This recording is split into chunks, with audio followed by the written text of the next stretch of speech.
The Soviet Union fell in the early 1990s.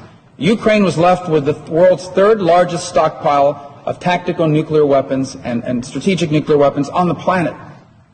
But they signed this agreement with the United States, the United Kingdom, and Russia that basically said, if you give up your nuclear weapons, we, these three countries that signed to this, will provide for your defense and assure you of your defense. And so Ukraine did that. They gave up these weapons.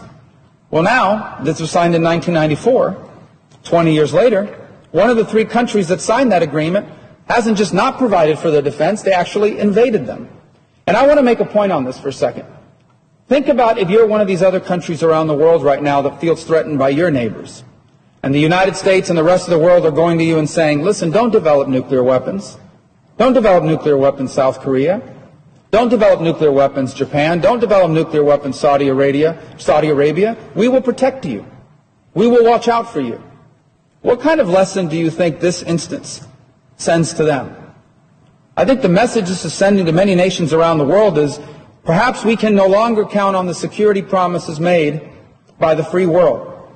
Perhaps we need to start looking out for ourselves. And that's why the Ukrainian situation is so much more important than simply what's happening in Europe. This has implications around the world.